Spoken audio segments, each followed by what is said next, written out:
Would you look at that, Gary? Holding your breath, Andy. I'm holding my stomach in, Gary. I'm holding my stomach in as well, Jake. Folk are wondering what's going on. I had to get an extra wide-angle lens for this shot, Gary, but I thought I'm okay. We said we were going to model some T-shirts tonight, Gary. Well, we are. What do you think, eh? That's the front. Well, I'll give a quick... Oh, go shows the back. Go shows the back, Gary. That okay? That looks good, Gary, but I had my back to you, to be honest. Aye, it's not showbiz, is it? Oh, dear. Oh, so we've done it. The T-shirt, Gary. Folk are wanting to know. Folk have to know, Gary. What do we want to know? Look at that. Isn't that fantastic? We've got a uniform. Straight outta Paisley. Straight outta Paisley. Fantastic. Just brilliant, isn't it? So this came about. Remember, Gail was on the show a few weeks ago. Go on. St Mirren Football Club Community Foundation, and Gail had one of these on. She did. Straight out of Paisley. And we said to her afterwards, "Why don't you sell them, Gail? Make money for your charity." Aye. And she's true to her word. Come up with the goods, and we've got a couple here tonight, and we're modelling them. So here's the instructions, everyone. If you Gary, want, we've got a bit of a theme tune when we're modelling them, haven't we? No, wait, have we? See if I can get this to work.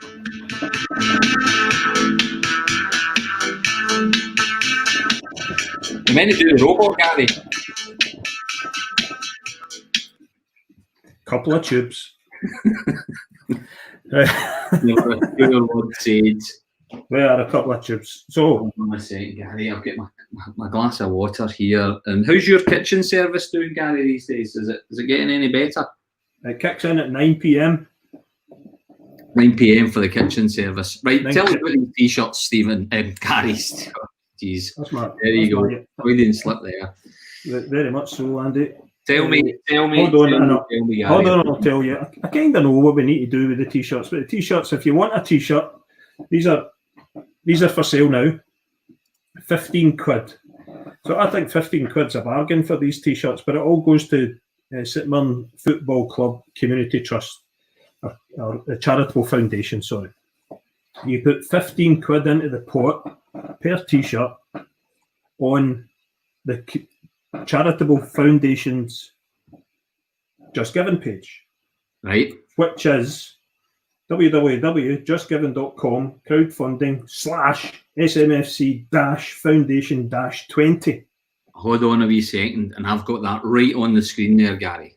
How did you do that, Andy? I just read that out, and you've got that there already. Magic, so Gary. 15 quid per T-shirt. Right. And all you have to say on there is straight out of Paisley with your size and full name. Right. So if you want 2 T-shirts, it's 30 quid.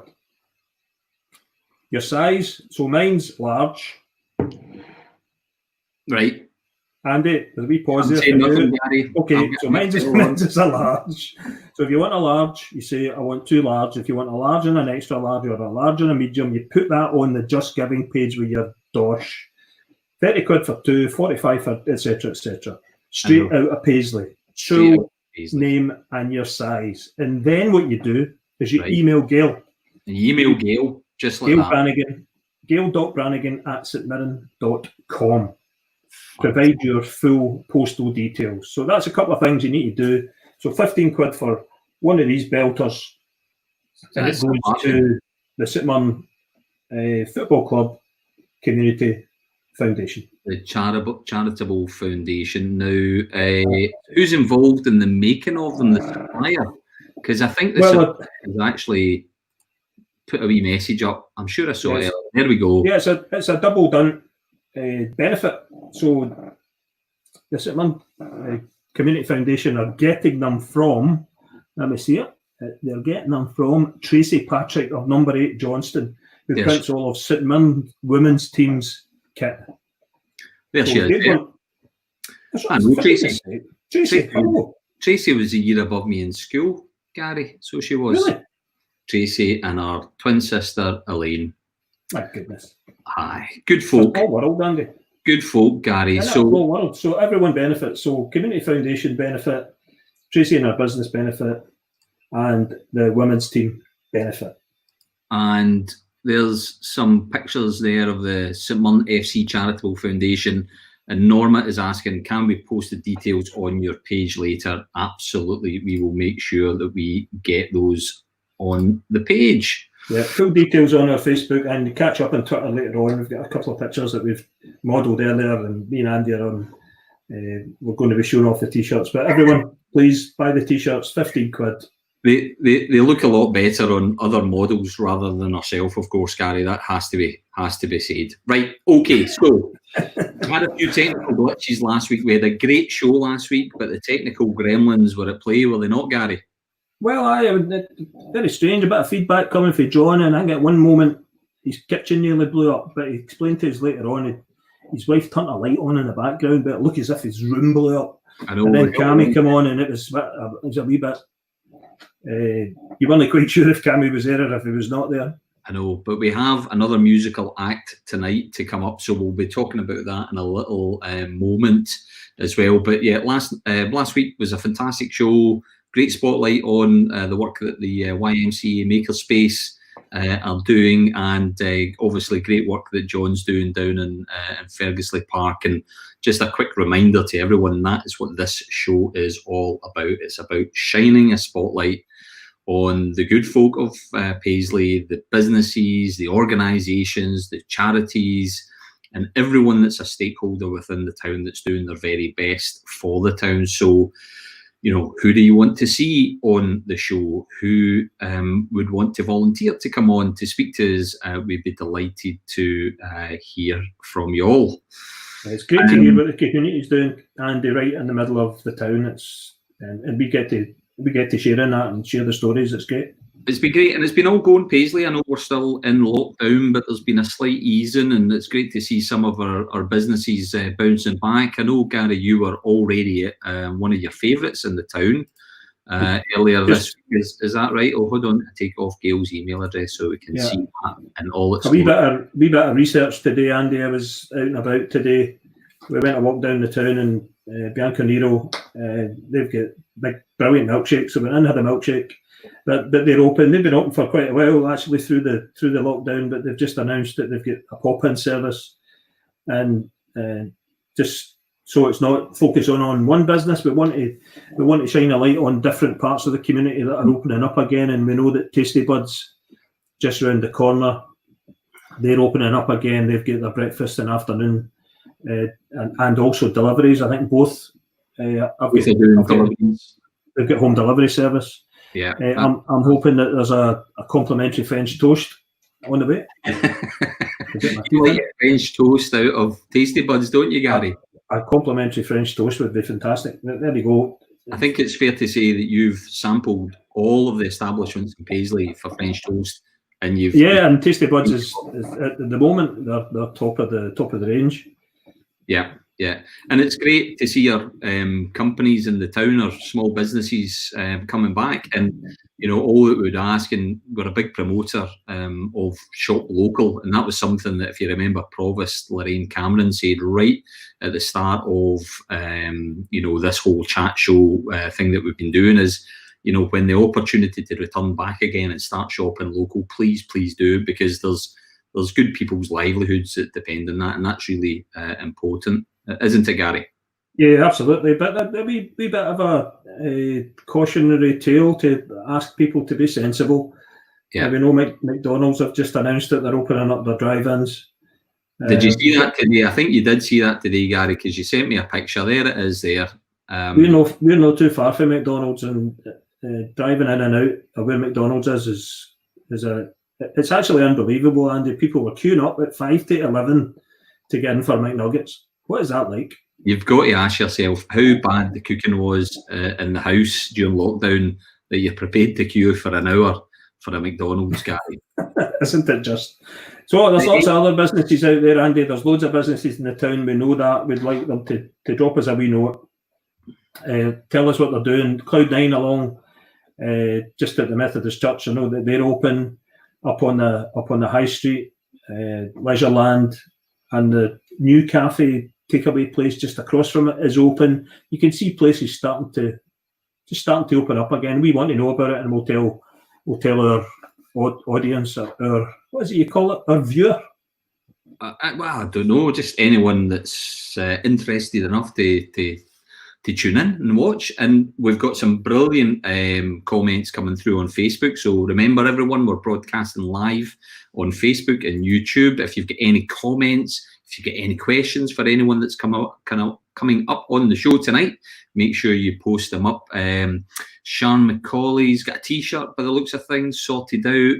There's another fan of Tasty Buds, a fab wee place. Helena Mahoney, Paisley Poster Boys, Gary. Where are they? Helena, you obviously need an eye test. I think what you should do is get in your car and drive to Castleburn. Drive a good distance. Check the eyes out. Make sure you're okay. Poster Boys, it's been a long time, eh? You've been called that before? Never. Never, Gary. It's a first. There's Tracy on. Good to see Tracy. Lorraine's on as well. So we've got a good crew in tonight. So please remember, if you've got any comments you want to make about the show, please do post them up. And lots of interest in the t-shirts, Andy. Lots of interest, which is great. Lots of interest in the t-shirt. And it all goes to the charitable foundation. It's a great cause. Great cause. Now, Gary, we know we could talk all night and leather about brilliant stuff. We better get on. We have some fantastic guests coming up. So tell us a little about who's on the show tonight, Gary. 3 guests tonight, Andy, so we better rattle through them pretty quickly. First up, Jenny from Pace. Jenny is Artistic Director, and she's on, as she said, she's happy to chat about all things Pace and their new online programme, A Change of Pace. So Jenny's coming on soon. In the middle, fantastic bundle of energy, we've got Zoe Tate. She calls herself the Ladybug, and we're going to ask her why she calls herself the Ladybug. The Ladybug. Yeah, the Ladybug. 2 G's, Gary. We're going to have to ask her about that. 2 G's and Ladybug. Either. Well, we don't know. Let's find out what the story is about that one. Oh, they're well ahead of me, Andy. And she's singing an original song, so we're trying to shine a light on local talent, but local young talent and local young original talent. So Zoe's on. And then a wee bit later on, a Pace alumni, a well-known actor, well-known face, Paisley boy. We've got Scott Reed coming on.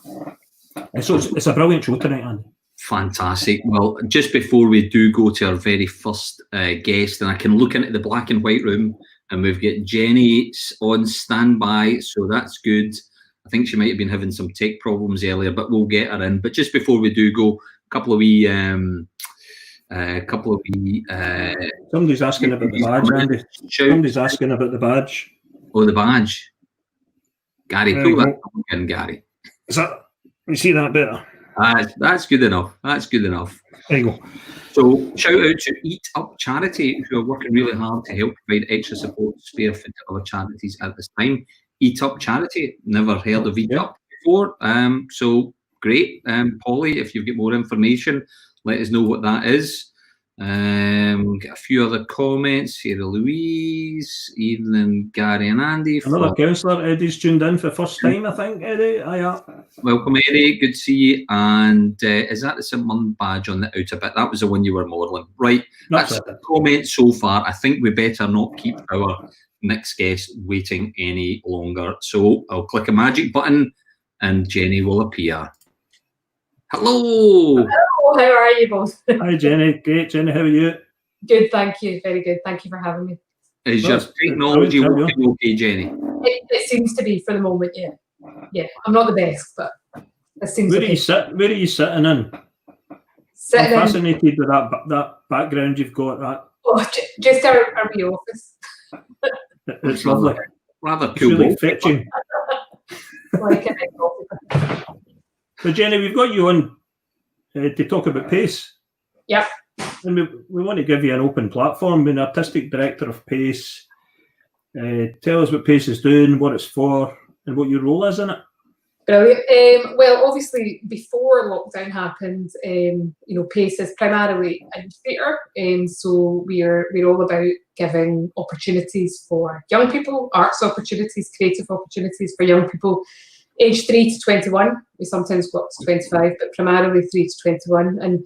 And all our work really is about bringing those young people together in creative workshops, masterclasses, and performances. So it's all about bringing people into the one room and interacting, and we all know the real benefit of that. So I suppose when this came along, when suddenly we had to lock down and all the rules came into place, you know, it's meant a huge change for us because our whole business model is about, you know, people coming together and people interacting. So it's prior to lockdown, we had our youth theatre, we had performances, we had panto, we had all these different things that, you know, were key to us. And when lockdown happened, we had to really kind of rethink everything because, you know, everything was kind of turned on its head. Yep. So yeah, it's been a huge shift in terms of what we offer, and as a company, sort of we rely in terms of our income. 95% of our income comes from ticket sales and comes from membership fees. So we had to kind of rethink everything, I suppose, and think how we could recreate our programme temporarily online, which is what we've been doing over the last couple of months. Yeah, it's been a challenge for everyone, Jenny, and you know, Pace is so incredibly well known in the town. You know, there are lots of organisations that focus in similar areas, and Pace is certainly one of the kind of better known ones, I guess. So it's been an institution. You've had some great people coming through your doors, which we'll talk about in a little bit later. So obviously getting through this tough time, but you've got plans for the future. So I'd be quite keen to hear about what the big plans are for the future of Pace going forward, Jenny.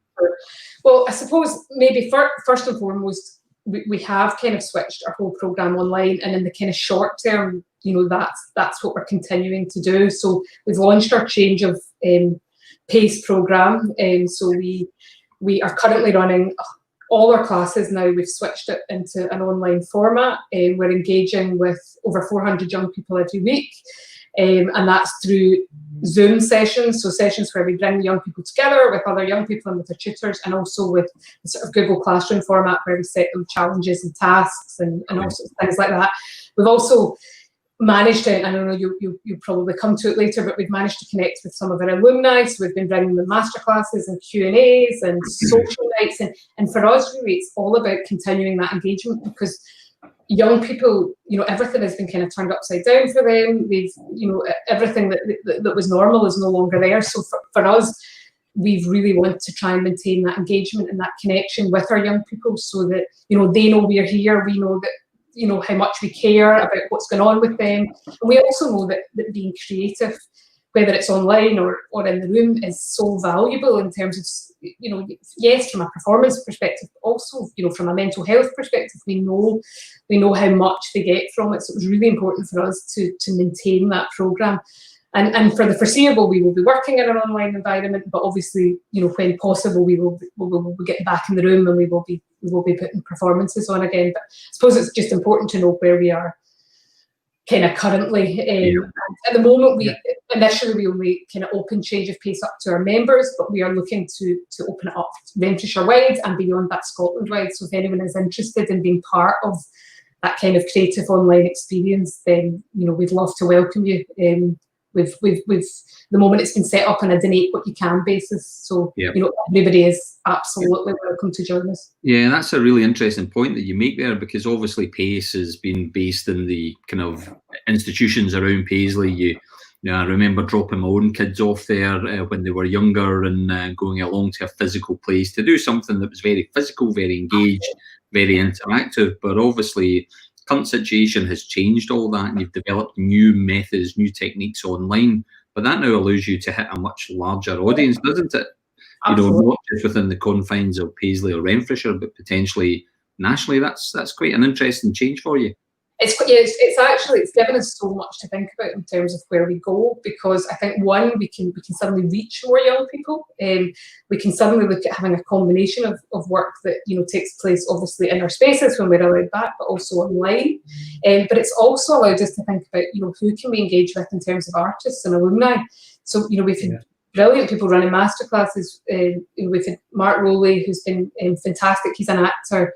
that's based in London, but he's been running a whole load of sessions for us. With Marcus Guy running sessions from New York.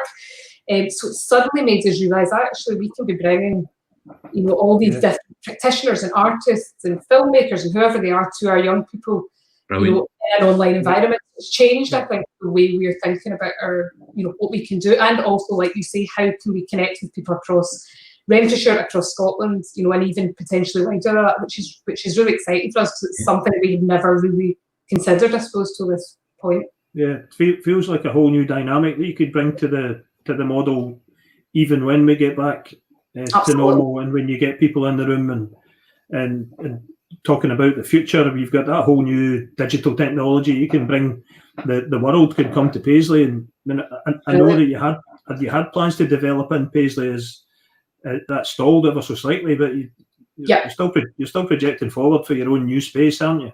Absolutely, yes. So I suppose we would say that it's on pause at the moment, but we are very much absolutely passionate and probably more driven than ever for our new exchange theatre, which is a theatre specifically for children, young people and families. And I think probably, when this is over, there's going to be more need for this, actually. And I think probably we've realised how important it all is. It's been a really nice chance to sort of reflect on that. So this space is going to be primarily a 300-seat theatre, a smaller studio flexible theatre for a whole variety of work. There'll also be a space for young visual artists to display their work, and there'll be a creative space, a creative play space for sort of 0 to 5 to try and engage different families and young people from across the community, into the building. And this theatre is very much a community space. It's about connecting with other arts organisations. It's about, getting young people started in their creative journeys, but it's also about supporting them when they're, at the start of their creative careers, and giving volunteering and job opportunities, and giving us a chance to bring, brilliant international companies to Paisley and to give, because Paisley's a brilliant, creative, fantastic place that's got so much potential, and we want to kind of harness that. We've already got loads of young people that are participating, but why can't we be bringing, fantastic companies here to watch theatre as well? So absolutely, and we've got an international airport right on our doorstep. We're relatively well served with public transport and transportation routes. We've got the train station, we've got the M8 motorway, within a short distance of the town centre. And I'll pop that picture back up on the screen again, Jamie, because the building that you're looking to redevelop is a building that some people hopefully will be able to recognise from that picture, but some will remember it as the dancing. Did you go to Templars, Gary, when it was in there? Templars Hall. I think my dad tells me about Templars Hall. So, Jen, you want to tell me? It is a legendary place. It's an amazing space. I think the photos probably don't necessarily do it justice, because when you walk into it, it feels like a theatre. It feels, obviously, it's got a sort of history as a dance hall and a music hall, but it's got a feeling, of a theatre in the bricks. So we were really passionate, I think, as soon as we saw it, that we wanted this to be a space that we could bring to life for the arts, and kind of across the creative industries. We were just really excited about it. It's an amazing space. It's in a brilliant location because it's right beside the train station, as you mentioned. So in terms of making it really accessible for people from across Scotland, from Glasgow, from Ayrshire, from Inverclyde, it's a brilliant space, and we want to encourage young people and families to be going to the theatre, the way they would do other leisure activities. We want that to become a habit, because we know the benefits of taking part in or watching participating as well. Just to be really clear, the location, Jenny, there's people getting confused. There's Raimi saying it used to be called the Icon. Andy, you'll know it's right across from the old Carnegie's. The old Carnegie's, back then. And for another generation of people, there was Ronnie's Steak Bar in the corner there, which became Reflections. Right. So that whole corner there. So we've got the old Hamish's house, which is now Zambretta, and so that whole corner and right on the other corner is the new Exchange Theatre, which is in a fantastic location. Yeah. So it was mannequins, icons, all these different things, and it's now going to be Paisley's new theatre. Oh, it's fantastic. I think what's exciting about Paisley is just there's so much creativity happening in Paisley at the moment, like across art forms, and I think we feel really lucky to just be part of that. It feels like Paisley's just kind of waiting to explode in terms of what it can offer people, and I think we're really hoping that we can be a part of that, and I think it's going to be happening across the town, and so many organisations are involved in that, so I think we're just really excited. I think Paisley's a creative town, and ultimately we want to be part of showcasing that to Scotland and the world, kind of. Yeah, absolutely, and I think you're absolutely correct to point out all the good stuff that's going on in the town, and Paisley's had a brilliant momentum over the last 5 years. You can see the momentum building, you can see the communities working together, you can see the organisations working in harmony along with the activity that Renfrewshire Council have been carrying out. And I know that there's no or very few events that the council undertake that PACE are not involved in some way, shape or form. So it's always great to see them working with the great groups that we've got around the town. So, certainly in terms of Paisley Community Trust, we're really keen to support you in all that we can do. But I'm guessing in terms of the new theatre itself, have you got a crowdfunder going? Is there a way that people can contribute towards making this happen? I think all the information, probably the best place to look for it is on our website, which will point you in the different directions for how, if you want to get involved, either being part of fundraising activities or whether you want to donate money, then fantastic. So I can tell you the website, we can I suppose pop it up. It's www.exchange.org. Okay. So if anyone's interested, or they can obviously contact us sort of through our main website, and we'd be delighted to have conversations that if anyone was interested in supporting what I think will be a huge asset to our young people, but also to the town in a kind of wider context. Yeah. Jenny, who runs your social media at the moment? So we have a marketing manager that sort of manages all our. Yeah. Ask them to pop something up on Twitter and Facebook, and we'll share it.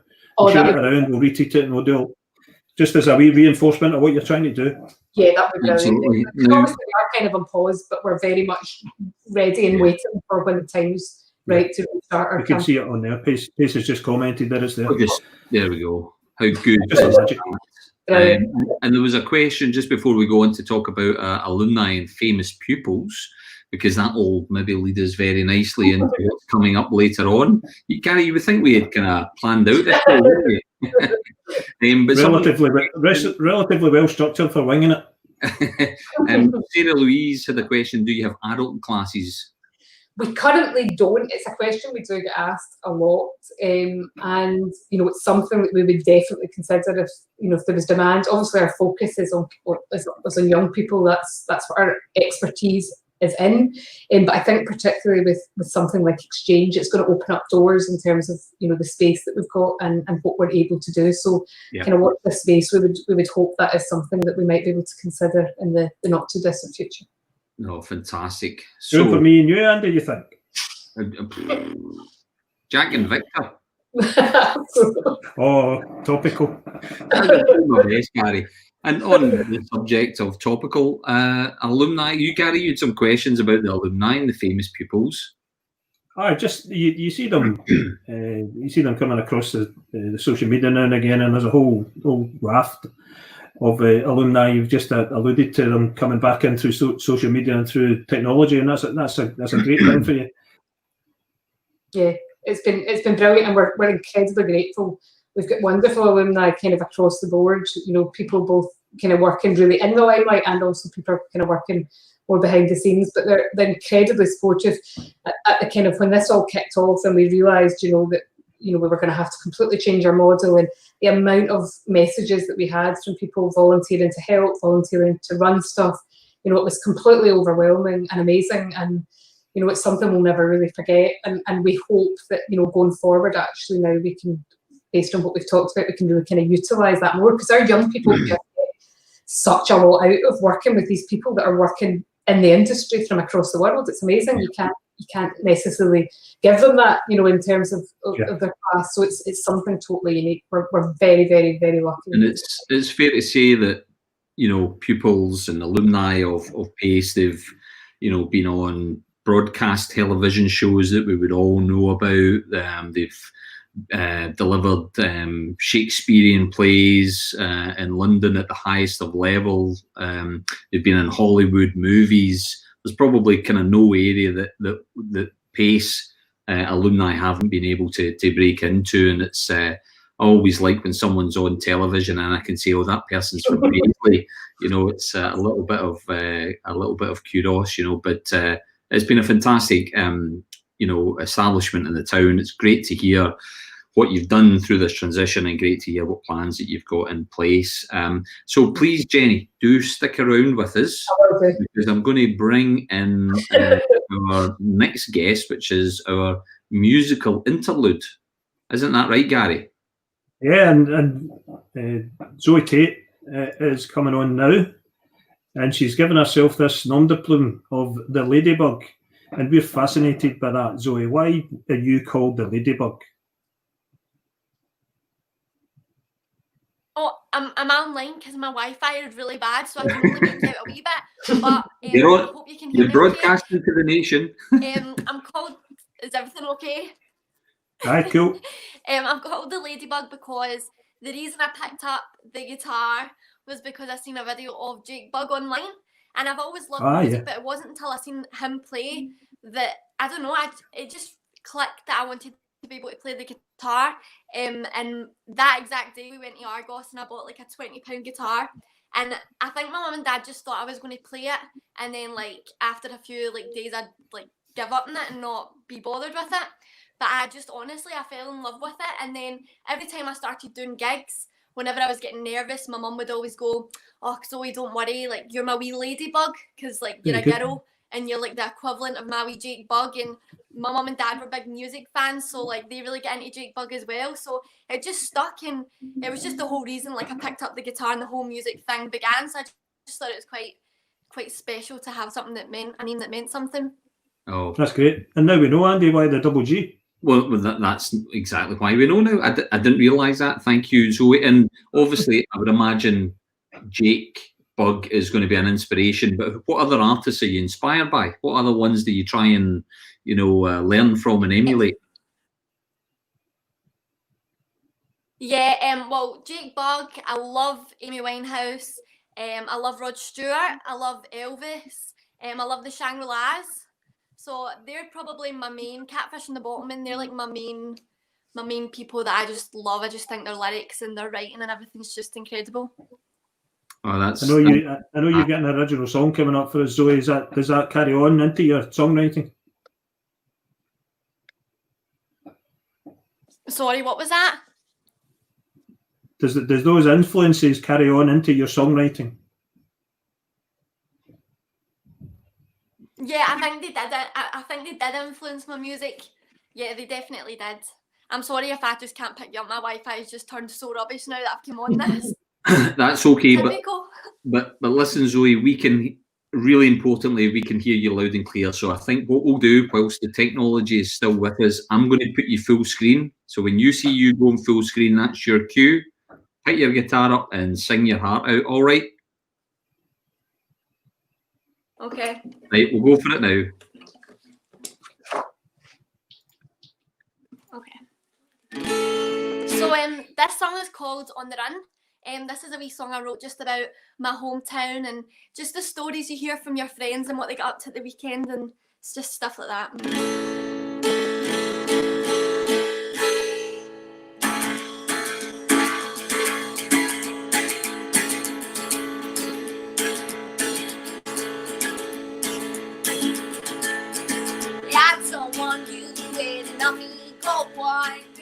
On the run, I don't want you getting in trouble again. If this is just down the road, she thinks you're just in control. We'll see who's laughing when I'm getting drunk. They try to front of me, trying to make me something, somebody that I don't want to be. Dead on the run, go and have some fun, fun, fun, fun, fun, fun, from the blue light shining down on you from down the street and get on the run. I don't want you getting in trouble, no, I don't want you getting handcuffed again. Whoa, whoa, fun, fun, fun. Whoa, whoa. And if you ever get caught, like, always remember to say that you have got an alibi, and if they start to drag you down, remember always scream and shout, and I will be right there by your side. So run from the light shining down on you from down the street and get on the run. I don't want you getting in trouble, no, I don't want you getting handcuffed again. Whoa, whoa, fun, fun, fun. Whoa, whoa. So run from the blue light, and as long as you're by my side, then we'll be alright.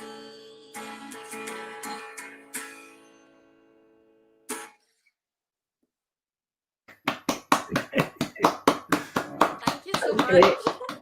Thanks, I hope that was okay. It was so more good. than okay. You deserve a far better Wi-Fi connection that you've come in. But that was brilliant, and lots of love coming in. Zoe, there's Tommy McGrory, Hi, Tommy. well in that. I mean, it's just tons of brilliant messages coming in. Just be. Thank you so much. I can see the wee comments. That's so nice. That means a lot. Just absolutely. That was great, Zoe. Really loved it. Really enjoyed it. Tons and tons and tons of love. Fantastic. Thank Brilliant. There's Lillian on again. Brian Reed. We could go through these all night. Zoe, it was absolutely fantastic. We really loved that. Well done. That's mad. Thank you so much for having me and putting play. And no, it's our pleasure. Thank It's our you. pleasure. You're great. And Zoe, once we're all out of lockdown, have you got a gig lined up that you can talk about, or will we just need to watch your Facebook page? I actually had so many gigs lined up, but so many of them have been rescheduled. But I was meant to be playing at like Party at the Park. The that'd been great. We're playing at that, but that's been rescheduled, so they're putting up the new date soon. So a lot of the gigs, and I was supposed to be supporting the blues band in Glasgow. There was a few different gigs for that. They were playing a few gigs.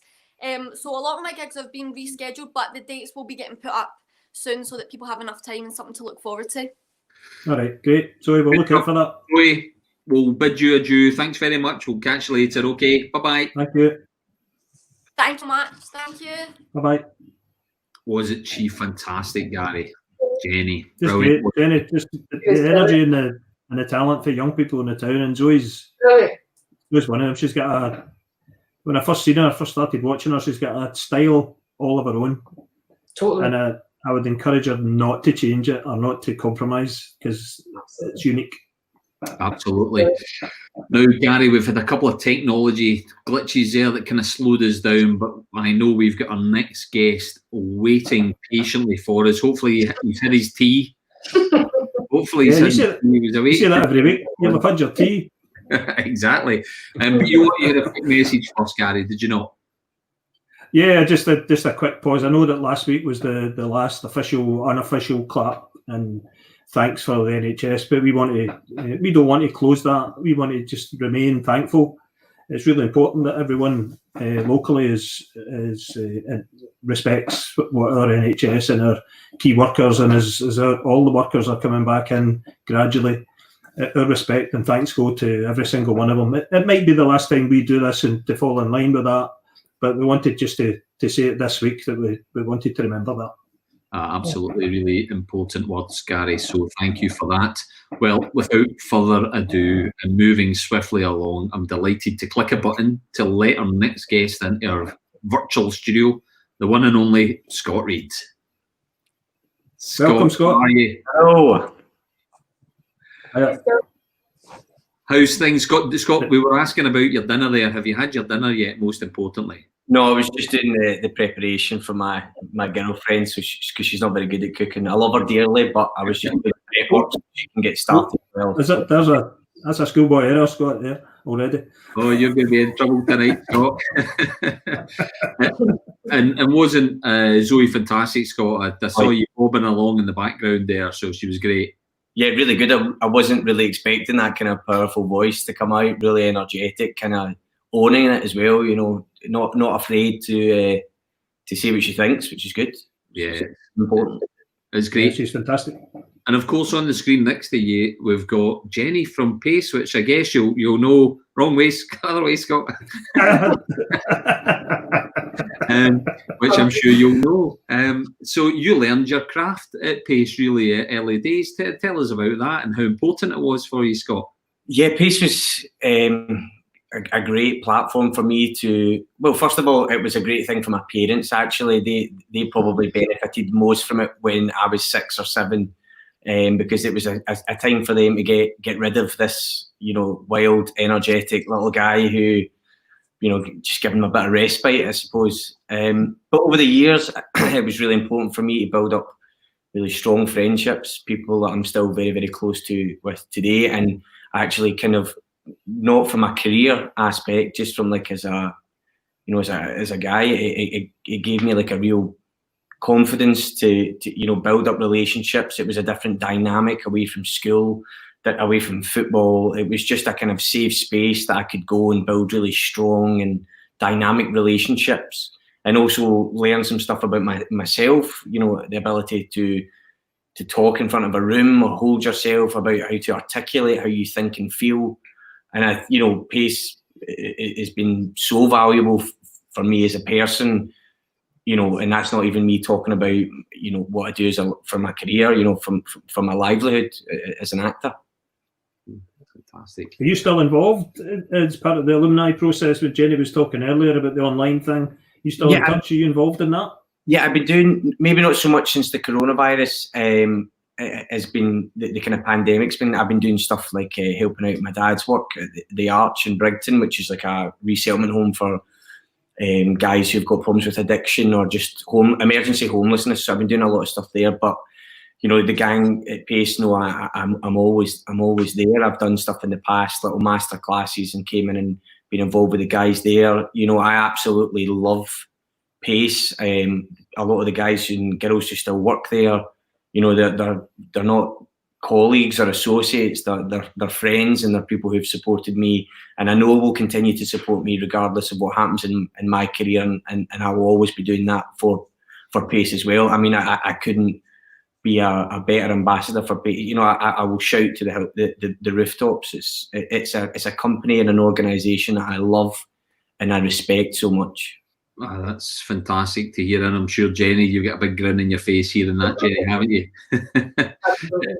And Scott, you've gone on to have a fantastic career. I'm just going to pop 1 or 2 pictures up on the screen right now for you to look at. But these are, you know, some of the stills that you sent us through, and you know, we can talk about some of the pieces of work that you're on, and then obviously one of your big roles that we'll know you from is the line of duty.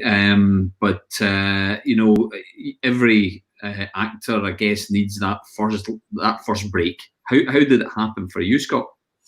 Well, I mean, it's funny because like something like Still Game or Line of Duty, for me, people would say that was my first break, and actually for me it was like my first like major televised role, but actually like my first break probably came at Pace. You know, we were doing a show, it was Choices for Life. Jenny directed me in that, and it was, you know, I was 14. Well, when I first done it, I was 11 or 12, and I was at the back of a chorus line and worked my way right to the front playing, you know, the lead character along with, you know, two other female actors. And, you know, that was in front of like 11,000 people, primary 7 kids at the SECC. We were over in Edinburgh at the exhibition centre.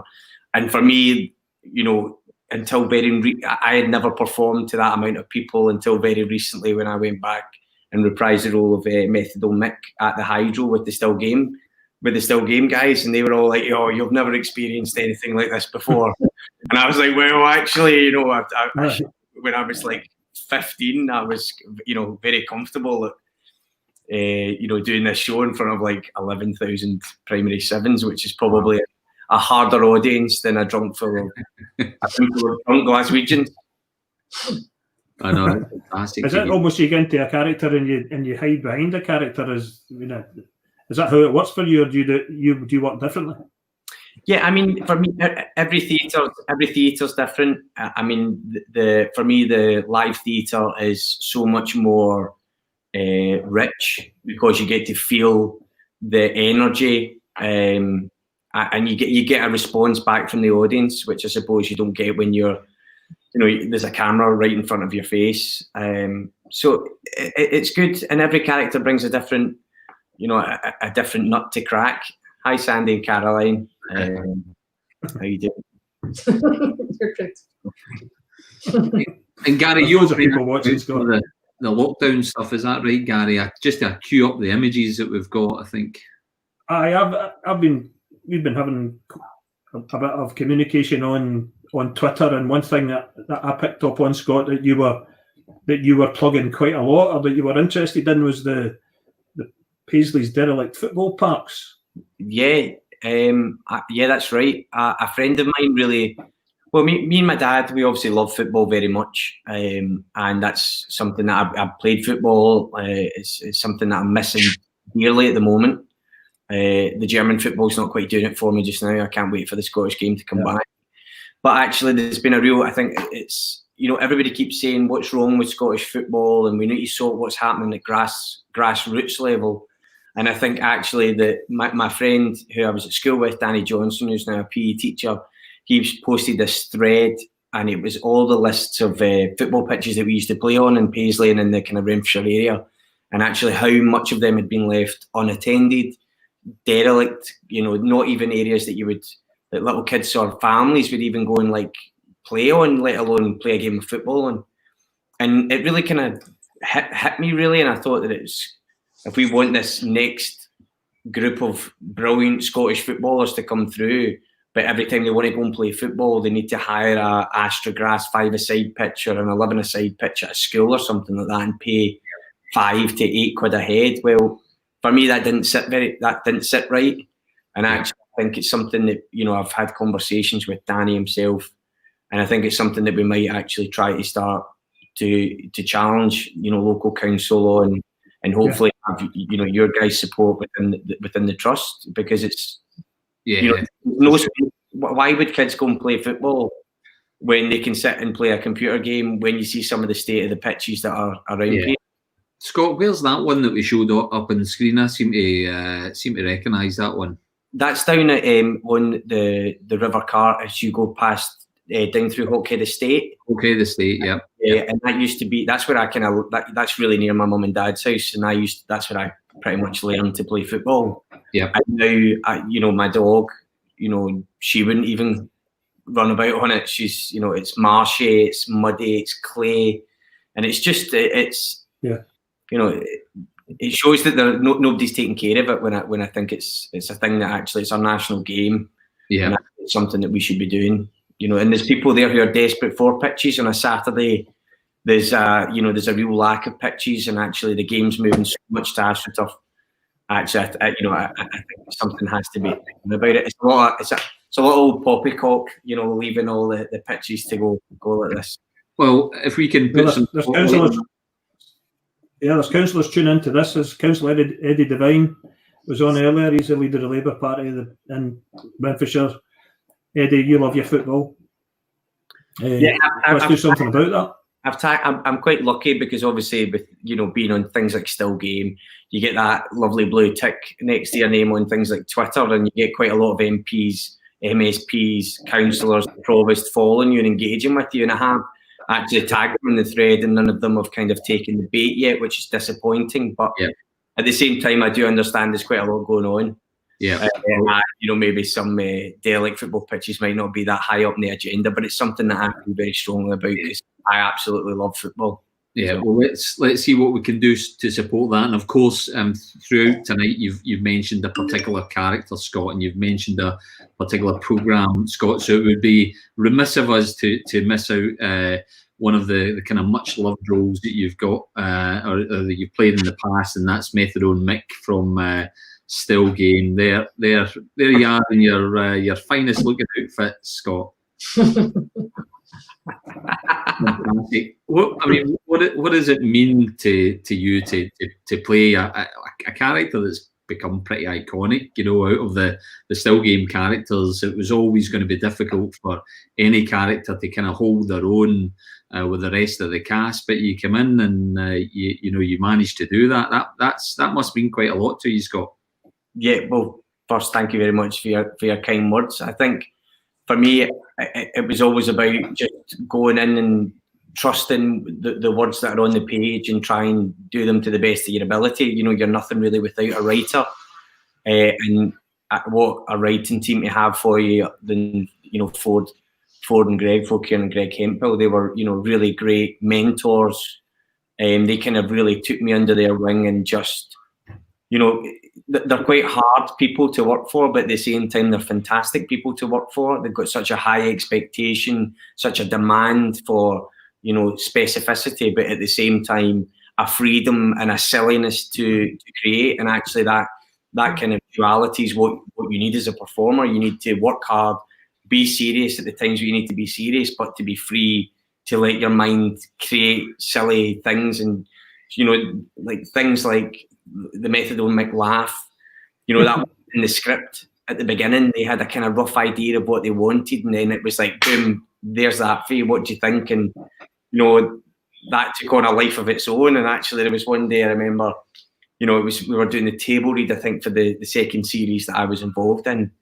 And out of the blue, Ford went, "Will you just pack it in with that bloody laugh? We just pack it in. If it's funny, we know it's funny. Don't throw it in our face."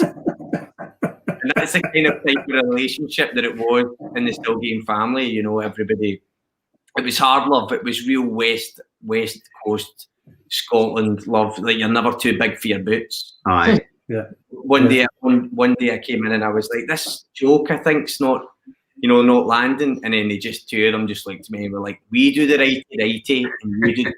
And I was like, okay, you know. I think they're still giving you digs on the social media as well. I seen something the other day. They were your recent show, and they were giving you a wee dig at it about your teeth. There it's there. Great performance. I'm not going to lie, I miss his teeth. Yeah, it's quite bizarre actually sometimes, because, you know, I think at the time that White House Farm came on, it was the same time as the Deadwater Fell was on, and I had a little part in that.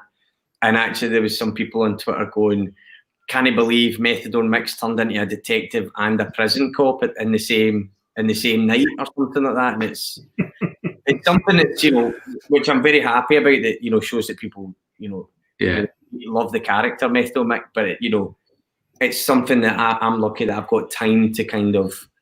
I'm just at the beginning of my career, and hopefully Mick is just one of the characters. And absolutely, I mean, Greg Hemphill talking about the teeth, and you know, we've got to show a picture tonight, Scott. I'm sure you knew that was going to appear earlier on, but you know, a fantastic character, and I think, although, you know, relatively comedic character on screen, you know, Mick as a character, he's he's down in his luck. He's a tough character to play, and some of the other characters that you've had to play throughout, you know, I'm thinking of the character in Line of Duty as well. You know, they've not been simple. In fact, they've been pretty complex roles, and it starts to touch into, for instance, mental health issues, which I know you're a big advocate of as well, Scott. So what's your thoughts on those kind of roles that you've played, and maybe some of the messages that you try and hopefully underscore in your performance? Well, you know, something that I think that I was taught quite early on, and, you know, it's probably, you know, down to people like Jenny and Amanda Gohan, who used to work at Pace. It was, you know, sadly not with us. It was very much about, you need to find the heart of who these people are. You need to find who, you know, everybody's a person, and there's things that everybody likes, and there's things that make them laugh and make them smile. And actually, once you can find the centre of a person, then it doesn't really matter what's happening around them or what people think about them. You can find a way into them, and then from that point, you can learn to become them. And actually, characters, you know, like for me, everybody said that when I first read Methadone Mick, I just saw him as this beacon of light, this beacon of joy, because, you know, he's at the bottom of society and he's struggling, but actually his attitude to life is so uplifting and happy, and his thirst for knowledge is, you know, that's what he's determined to improve himself all the time. And actually, like, I kind of think along other roles, that's, for me, it's a real way in. I've got to make these people real. And, you know, it's sometimes like a character like Methadone Mick, it might not seem real, but he is genuine, and he is based on real people that I've met and been privileged to meet. And I think even just now during the pandemic, working and spending time at the Arch, you know, working at the facility that my dad works and is the manager of, I really got to build bonds with people who are at that same place in their life and really, really struggling. And actually, it kind of, it makes me kind of not emotional, but proud that I was able to give like a real representation of somebody who is an addict and somebody who is struggling, but at the same time not ridicule them, not have a cheap and easy laugh. And I know that I try to do it as honourably as possible. Yeah. Lots of great comments coming in, Scott, as you can well imagine. Lorraine Cameron, they're messaging you, and here's a controversial one from as far away as Skelmerley. Methadone Mick, a strong favourite after Isa. Everyone likes a bit of Isa. How can you compete with that? My favourite comment there, Andy. My favourite comment from Annette Armstrong. You had it up a moment ago. Oh, which one? It's gone from my wee thing. It's there. Great actor, Scott. Well done, and good luck for the rest of your career. Paisley is very proud of you, and that goes from all of us. And it's, I think timing's caught up with us as well. Indeed. And that's a great note. That is a really great note to finish on. And really you're a great ambassador for your craft, and great ambassador for your town. And we thank you very much for coming on tonight and for everything that you do. So, Scott, Jenny, thanks so much for joining us this evening. I'm going to pop you back in the black and white room. Please feel free to stick around until after the show. If you can't, don't worry, but we'll come back to you shortly. But for now, thank you so much indeed. Thanks so much for having us. Thank you both. Thank you. How good was that, Gary? We need a longer show, Andy. We need a 2-hour show for you know. I think we do. We could have chatted all night to both of them. So that was fantastic, Gary. And you're right, time's run away with us. We've been enjoying ourselves far too much this evening. So yeah, Gary, I mean that was again inspiring. Andy, Jenny, and Scott, and can listen to them talk all night about what they do. Obviously, very passionate about it. Everyone we've had on is passionate about what they do, and it oozes out of them. Yeah, no, it's absolutely brilliant, and clearly underscores the great performing capability that Paisley has, not only in terms of our people, but in terms of the organisations that are in the town that are there to support our young people. So it's great, and I noticed on social media that Pace have been active, posting up all the various kind of links and various things like that. So I'm sure that'll be there for everyone to go through and click on later on. So it's all good to see that coming in. So Gary, let's do a quick recap. So we've got these cool T-shirts on. Yep. Another little show of them, and they're available. Perfect fit as well, Andy. They fit all sizes. Absolutely. They need to with me anyway, Gary. Next week, Gary, what we got next week? Next week, a couple of cracking guests again. Musical guest included in the first guest. So our first guest, Tom Urie, next week. Tom Urie, actor, DJ, director. He does lots of things, but he's coming on. We're having a chat with Tom. But he hails from Paisley and is another great ambassador for the town. He's going to sing us a song or two if we get lucky. Fantastic. And Sharon Macaulay of the Star Project's coming on next week to talk to us about her and her brilliant team and the work that they've been doing before COVID crisis, during COVID crisis, and tell us about their plans for the future. So that's going to be great. Oh, that's good. We're looking forward to it. And I think, is Tom taking requests? Is that right? Possibly? Have we spoken to him about that? Well, we'll figure it out, but Tom's not averse to getting a song thrown at him and he'll just turn his hand to it. So we'll speak to Tom during the week to see how he wants to play it. He might have something prepared in advance, but he might take some requests and he'll do the one that he feels he wants to sing in the middle. Fantastic. Tom's a cracking big guy. Looking forward to it, Gary. So that's next week. Don't forget, Paisley Community Chat Show is going out live on Facebook and YouTube every Wednesday, 8 p.m. And it's me and Gary, isn't it? Yeah. And the calibre of guests is just getting better and better, Andy. And Scott's messages, Zoe in the middle, bundle of energy, and Jenny talking about pace and ambition for the future. So, and there's loads of that out there. Paisley's abundant with talent and passionate people. We want them on here. We want to shine a light on them. Bursting with talent, Gary. Well, listen, we're at that time. In fact, we've even overrun, Gary. We're a minute past 9, so I've not had my tea yet, so I'm going to go down and get some risotto. What about you, Gary? What are you up to this evening? Feet up? Cup of tea and a Blu-ray band. Oh. A Blu-ray band. You had a debate about that, Gary. Anyway, listen, let's quit. Let's get on with our evenings. Thank you so much to everyone, as always, for tuning in. And thank you to Jenny and Scott and the Ladybug for being fantastic on our show. It leaves me to just say it's good night from him. And it's good night from me. Good night. Good night.